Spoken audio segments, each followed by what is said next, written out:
Hey there, and welcome to Google's Innovation for the Nation 2013. I'm Christopher Dorobek, anchor and managing editor of GovLoop's Dorobek Insider, an online program and blog that, I forget what I do, that focuses on 6 words, helping government do its job better. And that's exactly what we're focused on here today, helping you do your job better. And we're doing that by introducing you to the government transformers, the people who are out there figuring out how to get the job done in these challenging times. And right now we're going to talk about mobility, and security. No challenges there, right? During this presentation and throughout the day, if you have questions or comments, we want to hear from you. 2 ways that you can do that. You can submit questions here in the virtual conference center. You visit the networking lounge within the event and just tap Ask a Question. And so you can do it that way, or tweet us. The hashtag we're using is IFTN2013. Yes, it stands for Innovation for the Nation 2013. So you can tweet that or tweet me directly at @CDorobek. We'll answer as many questions as we can during our time together. There will also be an opportunity to ask your questions, to chat with these good men afterwards. We'll tell you more about that later on. A bit of a preview of what we have coming up today. We're going to talk about needles and haystacks. Yes, we're going to talk about how you can speed access to mission-critical knowledge, which we all know is out there, but we can't always get our hands on it. We'll talk about that. We're also going to talk to the National Archives about how they're collaborating better using all these technologies. So that's coming up.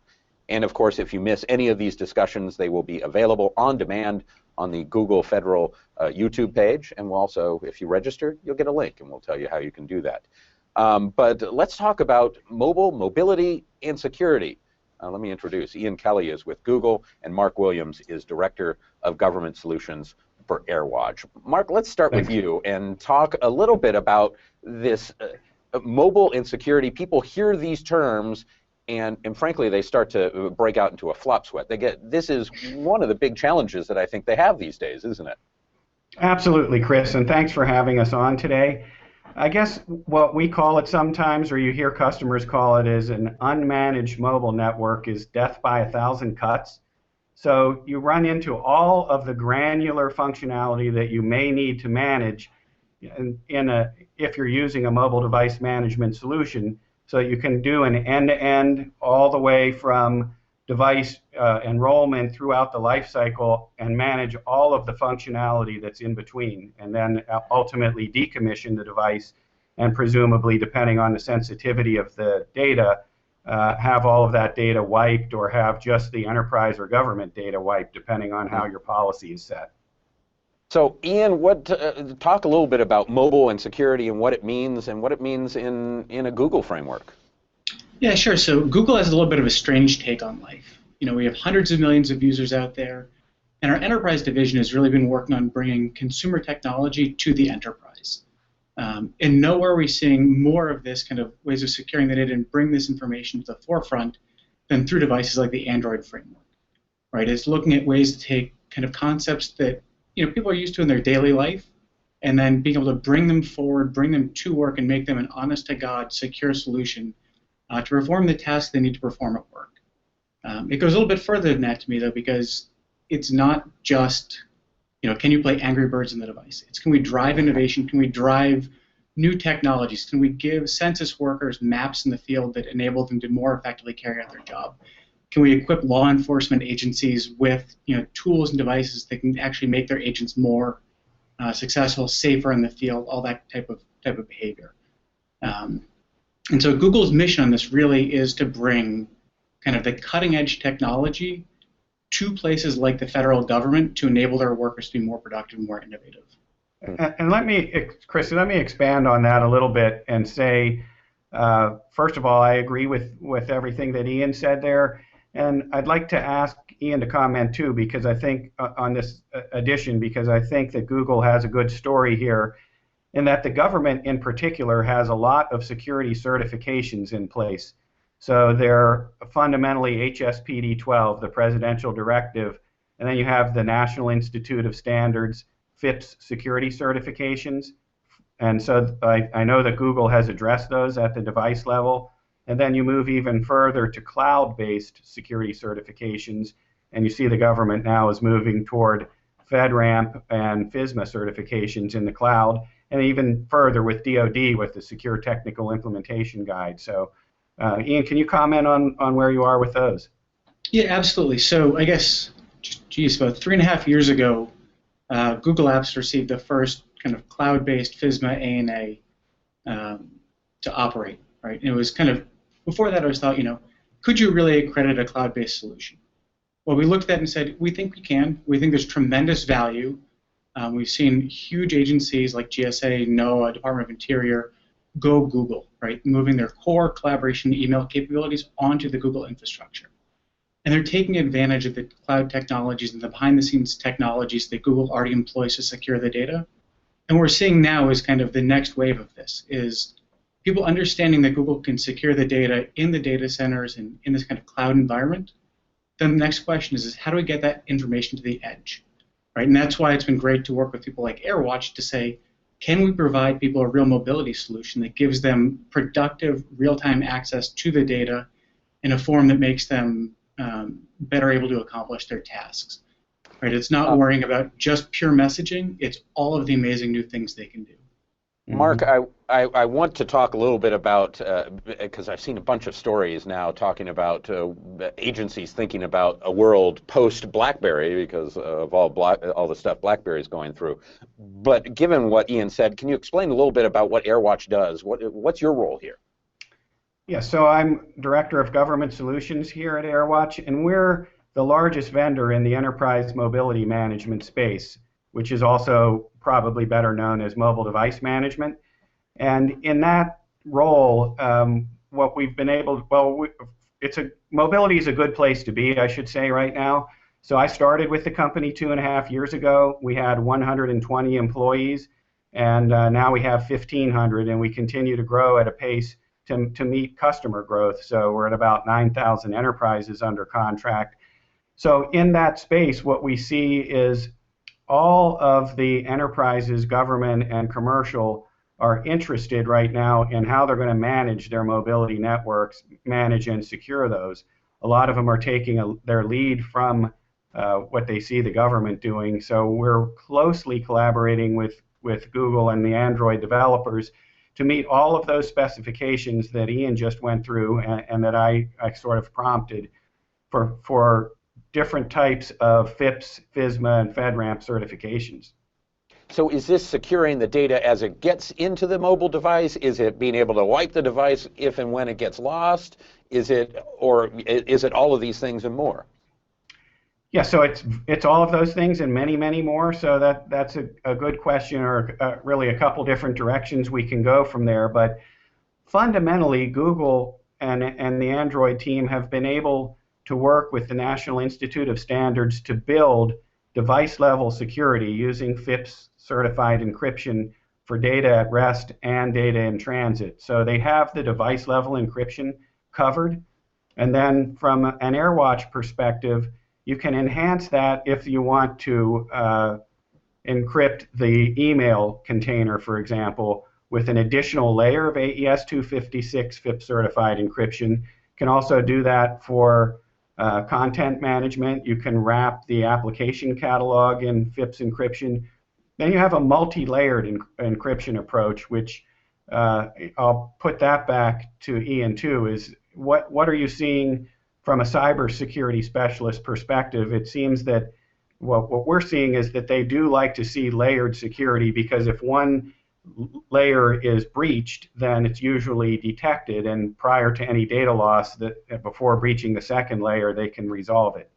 Yeah, I think that's well said, and I think it's, so when you start looking at things like the 4.3 release of Android, we released things like the security enhanced Android, which is based off of, for the technical people out there, it's based off of the SE Linux stack. Right, so we start having things like mandatory access controls. We start having increased sandboxing between different processes to ensure that there's no kind of data leaking from one place to another. There's containerization to enable that even kind of root level programs can't go ahead and do really terribly malicious things. Mm-hmm. Right, there's all of these boundaries that we've layered in. And if you look at kind of the lifetime of an application, they're essentially going to come traditionally from a trusted source like Google Play Store. Or they may come from somebody like AirWatch pushing the application to the device. But either way, we're going to do some vetting ahead of time, and then we're going to also continue on doing real-time runtime checks. We're going to run all kinds of security checks in the background to do things like verify the applications aren't sort of known to be malicious, right? So even after we've gotten past the initial install, we can still apply some intelligent security, intelligent detection to make sure that nothing, I guess, nefarious is going on. And if you continue down this path, there's a number of different layers all the way down to process isolation, different sandboxing technologies to make sure that if an application wants to touch data, it explicitly is defined exactly what it can touch, what it can't touch, and that we have the appropriate ways of making sure that those kind of policies are enforced through a central way. All right, and this is kind of some of the interplay we get between Google and AirWatch. Is Google providing a kernel that's fundamentally secure based on the Linux kernel, and then being able to layer on technology like that provided by AirWatch to make sure that corporate policies, agency policies, organization policies are applied appropriately to make sure that the data is secured. Right, and I'll add, in this little ecosystem that we're talking about for enhanced data like Android SE, Linux SE, we are partners in the ecosystem with some of the most trusted partners of government, so the largest systems integrators, and they're adding their own custom enhancements to that technology and then running those through the government agencies to get their feedback and ultimately for their design recommendations. So we think that we probably combined have the most secure functionality that you can get as you work with the folks that are experts in that functionality. Ian, it sounds like I think a lot of agencies, they had the Blackberry server and they just basically had, that had the connection with their Blackberry, and it sounded so simple and what you're describing is more complex. Why are there benefits that come through this complexity, and do you get the same security that you had in the good old days? So my opinion might be a little bit biased. I think at a very fundamental level, you're actually getting better security than we ever had with Blackberry, and that's not a knock against Blackberry. It's one man's opinion. Really, to me, though, what we had with Blackberry was it was an easy model to understand. You had a Blackberry Enterprise server. You had Blackberries. You managed the server. It did what it did. It didn't do what it didn't do, and kind of the constraints were well understood around that. Right, but the notion of putting a portable globe cut from 15-meter resolution NGA data onto an actual device, that was science fiction 10 years ago. That just did not exist. And so now when we look at these, kind of the threat and vulnerability surface is fundamentally different. It's kind of classic risk-reward behavior that the more capable a device is, the more benefit it brings. We need to apply a little bit of caution to that to make sure that we have the appropriate controls in place. In Android, there's not one sort of one-for-one replacement to a BlackBerry server. Instead, what we have is kind of a buffet menu of options of ways of securing data, so that not everybody's pigeonholed into the same security framework. Instead, we give them kind of a variety of options of ways to secure data. So where one agency may need to containerize data, another may say, you know what, we prefer our people to be closer to the cutting edge. Let's let them use kind of the default environment of the devices. That's exactly right, and I would add, so post BlackBerry, what we're basically seeing is that customers, especially in the government space, want to deploy a best-of-breed technology. So they're looking at saying, as Ian says, specifics. They're asking to have certain things customized. Many different types of certificate-based authentication aren't really truly customized from scratch necessarily, just the way that you deploy or employ those.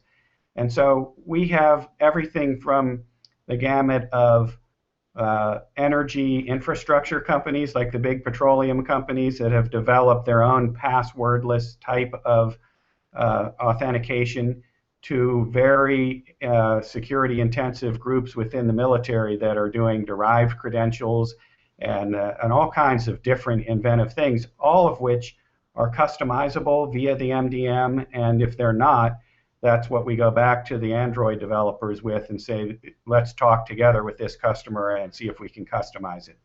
Mark, I know one of the big aspects to this is that you need a security policy that's, if you don't have a good security policy, the rest of it all sort of falls by the wayside. What are some of the elements of a good security policy? Well, again, so to meet all of the functionality that the customers want, you have to be able to do everything end to end and manage in a very granular way all of the functionality of the device. So it starts at the very fundamentals of what is your password policy going to look like. Then if you put the password in place, are you going to activate encryption and what types of encryption? And then what things you might want to encrypt come into play. And it can go on and on and on to where you say, okay, well, let's not just do encryption for, say, access to a sensitive document, but let's figure out who gets access to that document, when, what time parameters, possibly from a GPS location perspective, you would say, where is that individual when you want to be able to give them access to that document. So conceivably, if the device were stolen and taken to China, you would be able to notice electronically that the device is where it is and disallow it from being able to access information of that nature. So you go all the way through all of those things. Every country, every municipality has a little bit different tweak on the restrictions and the legalities that they impose on some of those things. So you have to be quite flexible to do this in a big multinational type of environment. Ian, did you want to comment on security policy issues and how you sort of, it can become this big issue, and where do you start? But I know there are key issues. Sure. So to me, there's three pieces to the whole equation, right? It's picking a device that you believe to be a good starting point, right? And that's not purely a security discussion, but that's also giving users something they want. We've talked to a number of customers where their user base has two devices at all times, and they're using a personal device to conduct official government business. Right. And they want to get their users out of that business by making their primary device capable enough to be used. Right? It's kind of the old adage that if security is too cumbersome, somebody will find a way around it. So to me, the starting point of this is finding a device that users actually want. The second piece gets to exactly what Mark was talking through, is how do you take the device and how do you secure it? How do you make sure that you have the appropriate kind of IT technology decisions on the device? Right? Can they play Candy Crush? Can they not? Can they use it to Skype? Can they use it to blog? Can they use it to post? Can they have personal information on it? How do you actually wipe the device? All of those sorts of implementation details. And then in particular for the Android case is the question of, whose device is it really? And a number of agencies are concerned that their users are going to be signing in the very first time they pick up an Android device and saying, I'm user one of some agency at gmail.com. And they really don't like that idea because then it's the user who's kind of made the contractual model with Google. Instead, we're starting to find people liking an idea of governance on the back end, of actually being able to use their actual government email addresses as the fundamental login way to get into the device. Right? It sets up kind of, instead of a tripartite relationship where the user's in the middle, it sets up all of the contractual framework between the agency and Google directly, so that if they do need to get access to information, if they do need to worry about FOIA requests or whose information really is on the device, it's a very clear starting point, and it enables a lot of kind of governance-related provisioning of accounts, deprovisioning of accounts, all of the sorts of kind of second-order things that you typically worry about. Right? Once you've got, yep. Sorry, Chris, I'll add to that too. That's right on target, and the sandboxing of different functionality and being able to secure and encrypt the data is really highly affected by what applications the customer wants to use. So as you get into Department of Defense applications or law enforcement, many of those are very security sensitive, and then you even move into the healthcare arena, and we have a lot of now the healthcare providers want to have electronic patient records appear on the device, which is a real benefit because by doing that they've made the entire process of the healthcare provider-patient interaction much more efficient. But when they're doing that, they have to overlay all of the HIPAA certifications and security considerations on top of that as well. So you start to see how much flexibility matters as you're developing different functionality for the devices. And essentially what you're using with an Android device, we like to use the analogy of a Swiss Army knife, and it's got all kinds of different inventions on it that you can use. and in this case, all kinds that have to have some consideration for the different security functionality they might use on those. We're running out of time, and I want to, the last question I'm going to ask you, this is a little warning for you guys to start thinking about it, but what three things would you want folks to think about in terms of mobile security? But before we get there, we were talking about the Blackberry framework and how this, it seems so simple. And I can hear people, I have this ability telepathically, I'm hearing people out there saying, hold on, why do I need something like AirWatch and Google to do security? Tell us how you guys work together and why it's important to have this partnership. Sure. So to me, there's always the concept of defense in depth, right? It's not enough to have just one point of security. I think people learn that the hard way. So I was working with a sales guy. He refers to it as the belt and suspenders model, right? It's make sure that the device itself is secured, but additionally, we want to make sure that we can do some back-end security. So if we use a domain that the government actually owns, they can control things like, is the user allowed to blog, email, make comments, upload things to Google Plus or social media, things like that. And so it takes beyond some of the capabilities that AirWatch can do to protect the actual device with on-device encryption and add some back-end security to it. Mark, I don't know if you have a different take on that, but that's my thoughts in a nutshell. That's similar to what I would have said, but I'll also add in that what we've been able to do now with the Android device manufacturers, and again, in this little ecosystem where we have Google and their Android development team, AirWatch is sort of Switzerland in the middle, being agnostic to support all of the devices that are out there. And that puts us in a position where we're also partnered very closely with the Android device manufacturers.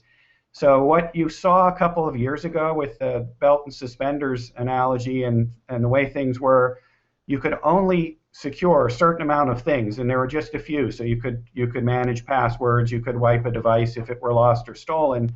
Now, with some of the leading device manufacturers, there are over 1,000 APIs or interfaces that are available to be managed by the MDM. So we take information from the customer, share that with the Google developers, with the device manufacturer developers, co-develop the solution, and then bring that back to the customer. And that's changed from 2 or 3 or a handful of small things to over 1,000. Now you can get super granular with it. So folks thinking about mobile and security, of course, everyone's thinking about mobile and how they do this. Walk them through, Ian, why don't you start? Walk them through a couple things that they ought to be, almost help create a checklist for them. What should be on their checklist of things to think about? So for me, the starting point is, are you looking at a bring your own device policy, or are you looking at actually providing devices for users? There's some pretty significant pros and cons on both sides. For a lot of people coming from a totally homogeneous environment, it's easier to give everybody one device or maybe a small handful of devices. The second piece is really how are you going to secure the data on the device? Are you going to rely on the actual the device security, something like Samsung has Knox technology that has different personas. Is that enough to satisfy your needs, or do you need additional containerization? So all of those policies. And then the third part is how are you going to do the governance over the accounts used on the phones? I probably sound a little bit like a broken record, but to me that's the most mature customers we've talked to have been starting to take that into consideration. And they're going beyond just what can the device do or not do, but they're saying, how are we going to manage these things in out years? How do we manage these 2 years, 5 years from now? How do we make sure that one account is consistent from device to device to device, year after year after year, that we're not going to be upgrading or degrading capabilities between places? Somebody leaves the organization, how do we make sure that we deprovision their account? So to me, there's a huge area that's kind of this nascent understanding of how to actually govern the accounts used on the devices. That to me is the single big one that I think it's the one that really drives a lot of interesting conversations. Mark? I am in total agreement with that, and then I would add, probably at this point, you would want to encourage the customer to test the software, test the devices and the software in their environment, and also really drive home on this type of forum. I'd like to drive home that they really should be doing a lot of collaboration with their peers, and they can lean on Ian's team, they can lean on my team to put them in touch with their peers. We're all part of collaboration committees within the government and some in the commercial space within the industry verticals. And they can see anything from a lot of the organizations that we've deployed in the most secure environments, as you can imagine, are the same organizations that we're not allowed to talk about in public in a forum like this. But those groups are very happy to talk government to government with their counterparts, and quite frankly, even internationally with our allies. We'll put together government to government collaboration with them, and that really helps them to figure out a lot of the things that they otherwise would have to spend a lot of time on. If they're in a BYOD environment, how do people structure policy, how they address the legal aspects and those types of things. And they can see a breadth of differences that they may not have ever considered. For example, we've tested extensively with large organizations like Walmart and done penetration testing and scalability and multi-tenant architecture design. We've tested with big data centers about putting the technology in a private cloud environment and how that affects security and so on. So we'd really encourage the new customers, prospective customers, in a security posture to work with us to put them in touch with the folks that have spent 18 or 24 months putting their solution together. We've all seen government agencies where there are so many different challenges out there, and so they just sort of freeze and wait until everything it sort of ferrets its way out. Agencies don't have a choice with mobile. You're going mobile, and so these are all good checklist items to have on your list. I want to thank Google's Ian Kelly and Mark Williams from AirWatch. Great job, guys. A reminder, if we did not get to your question, I can't imagine, but if we didn't, Ian and Mark are going to be no, they're not going to be hanging out. They will be, they'll be chatting. This is a hangout. They'll be chatting in our virtual conference center. If there's something we didn't cover, you can ask them for yourself. And a reminder that all of this and all of our sessions will be available on demand on Google Federal's YouTube page. If you registered, we will send you the link to make sure that you get it. Just a reminder, hang out with us. Here's what we have coming up. We're going to talk later on this afternoon about working better together and collaboration, some good case studies there. But coming up next, we're going to talk about those needles in the haystacks. We're going to talk about speeding access to all that mission-critical data that's there, but sometimes isn't always easy to find. We're going to talk about some tools that will help you find that. So that's all just ahead. Thank you, Ian. Thank you, Mark. Nice hanging out with you. Thanks for being a part of Google's Innovation for the Nation. Thanks for having us, Chris. Thank you, guys.